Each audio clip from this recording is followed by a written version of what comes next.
Okay, so the first thing that I want to do is find my vertical asymptote of my graph. Vertical asymptotes are going to occur when the denominator equals 0. So when x minus 3 cubed equals 0, which is just at x equals 3.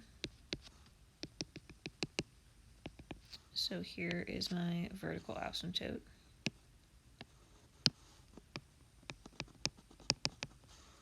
Now I'm looking for my horizontal asymptote. So remember, horizontal asymptotes occur,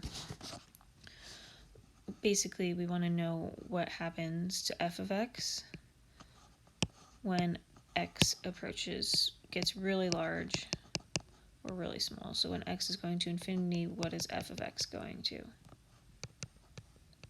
And we can remember that rule that if the degree of numerator is greater than the degree of the denominator, or sorry, is less than the degree of the denominator,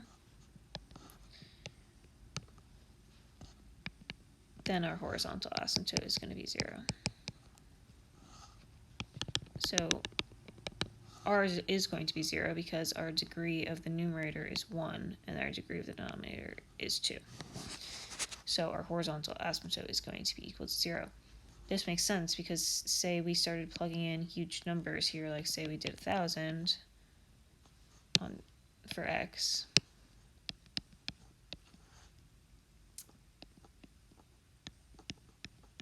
Then our denominator here is just so much larger than the numerator, because when you square 1,000, you're going to get a huge, huge number. And when our denominator is much larger than the numerator, then that's like having basically something like 1 over 1,000, which is close to 0. So that's why our horizontal asymptote is 0. Okay, then we're going to look for y-intercept. Y-intercept is going to be when the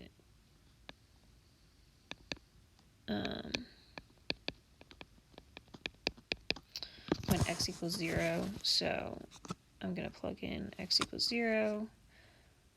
Okay, I'm going to get 0 for that. So because that, if I plug in 0, I'll get 0 on top. So we know that this point is on there. Let's see if we have any other. So we have at least one x-intercept there as well. But let's see if we have any others.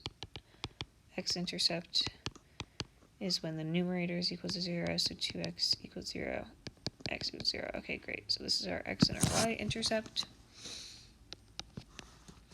And now I'm going to start plugging in more points just to kind of see what's supposed to happen here. Okay, so I'm going to plug in 2.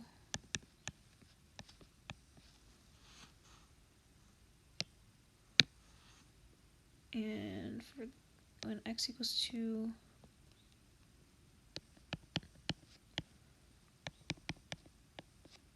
y equals 4.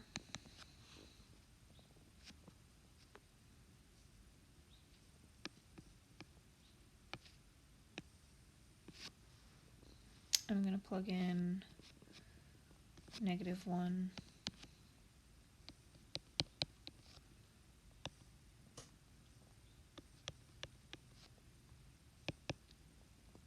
That's going to be -2 over 16, so -1/8. I'm like here now.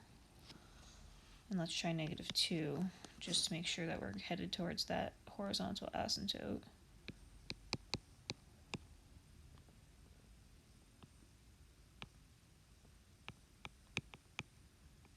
Yeah, so then I have -4 over 25, which is even closer to 0, so I can tell I'm headed towards that asymptote now. And here I'm headed towards this asymptote. So my graph over here is going to go through a horizontal asymptote and then kind of back up like this. It's okay for it to go through the horizontal asymptote as long as by the end it's approaching that asymptote. For the vertical asymptote, it can never go through the vertical asymptote. Okay, now I want to know what's happening in this section, so I'm going to plug in 4.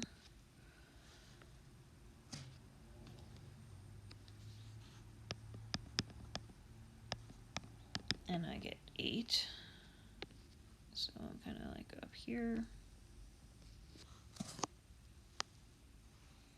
And then it's just, this looks like it's approach. I'll plug in a 5 as well, but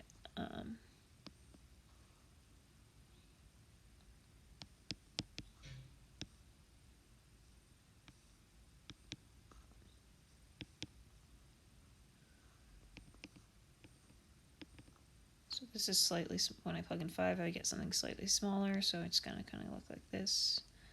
And we know that it has to approach that horizontal asymptote from this side.